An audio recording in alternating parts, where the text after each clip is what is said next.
Hello everyone, here we are on day 10 of our journey through Camino Primitivo. We are taking a shorter walk today. Yes, a quiet day today. Yes, we're going from Ocadavo to Castro Verde. It's only 8 kilometres, but we're combining this video with yesterday's from Fonsagrada to Ocadavo.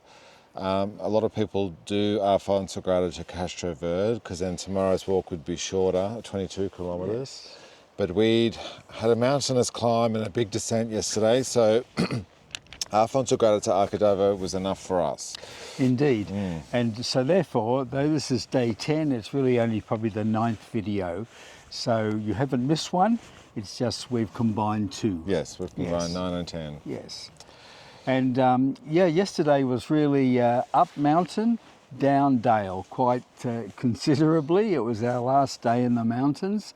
We began in fog, climbing up to about 1,020 metres to the top of a mountain where there was a hospital that had been built in 1360 by a guy named Pedro the Cruel. To his enemies, he was an absolute terror. To his constituent, he was one of the first kings of Castile, he was a champion. And he built this hospital, which isn't necessarily a hospital, it's a place of hospitality really, for pilgrims at the top of the climb up.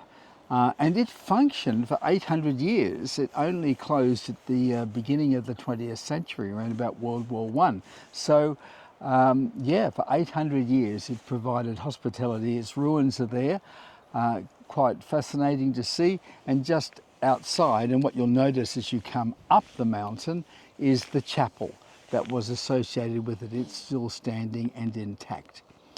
So we ran into a few pilgrims there, and from then we had a descent, and it was so good, wasn't it? Yeah, it's a very gradual descent. Even though on the map and on also the profiles of the walk, it kind of looks daunting because it sort of goes down quite a bit, but it was actually, quite a gradual descent. And the sun came out. It did. And it became warm, and we could see amazing. Yes, we could see mountain the views. vistas. Yeah. Yes. So it was a really, really pleasant afternoon walking. Yes.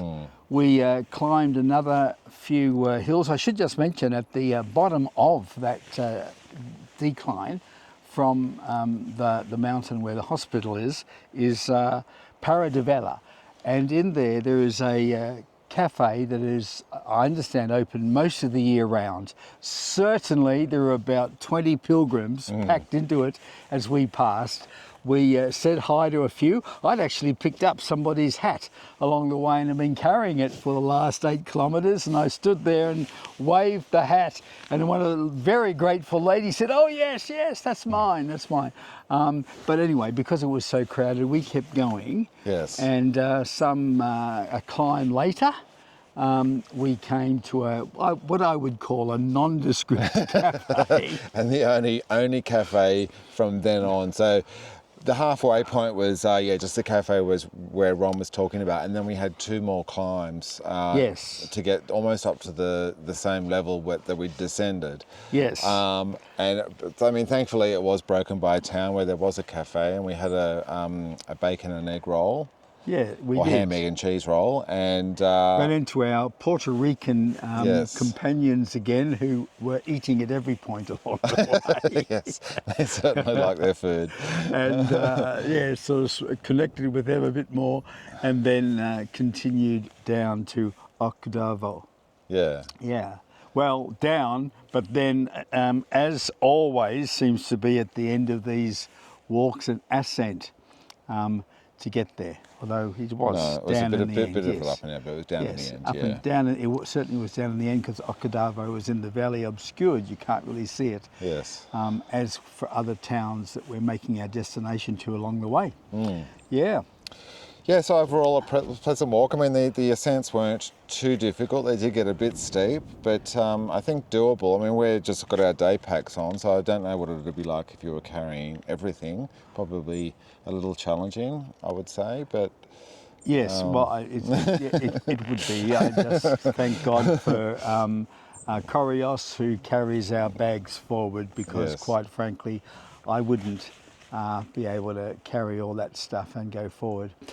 We came on our way into Castro Verde. Castro Verde, an option for to take a longer, by about kilometre, maybe 700 metres, walk around. It's worthwhile if you've got the time to do that. We've got time to do it, and we understand there's a grand palace in a town just approaching Castro Verde, as well as a wonderful recreational area and an old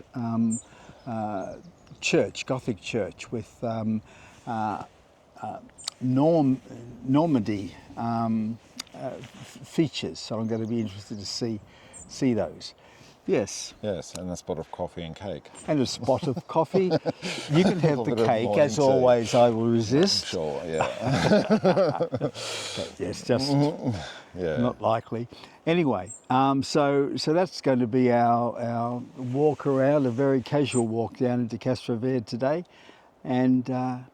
I think Castro Verde's down in the valley behind us, which, as you can see, is covered in fog. yes,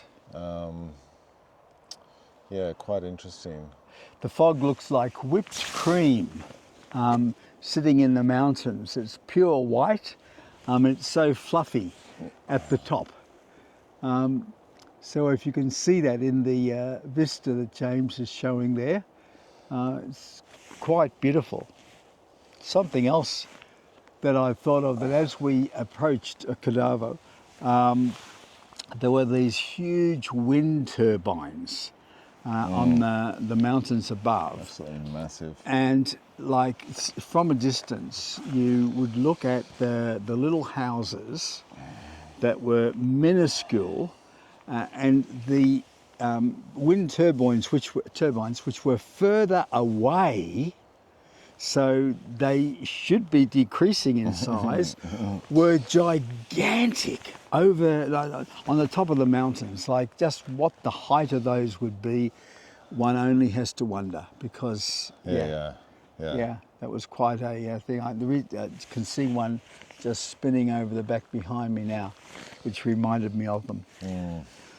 Yes. So we'll leave it at that, I and think enjoy so. the scenery from our shorts from yesterday and today. Yeah, I think also just one of the things too about pilgrimage is this morning we had breakfast at, I think, the only place in Okinawa that was open.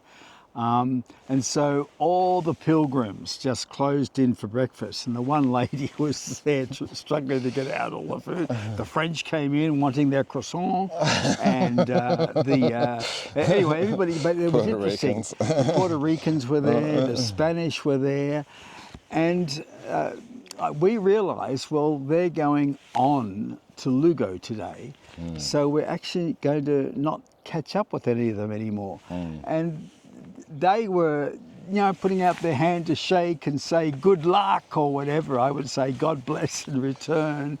But there was just a real sense, there's a beautiful sense of camaraderie, isn't Indeed, there, between yeah. the pilgrims.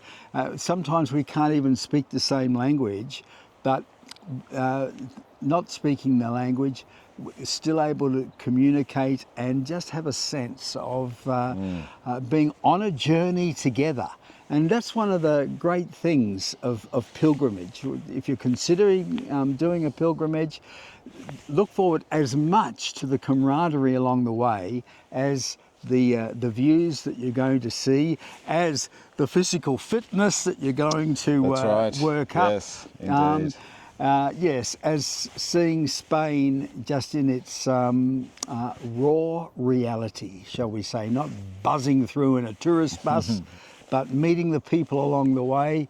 They, by and large, are very friendly as well, very hospitable. So come to Spain.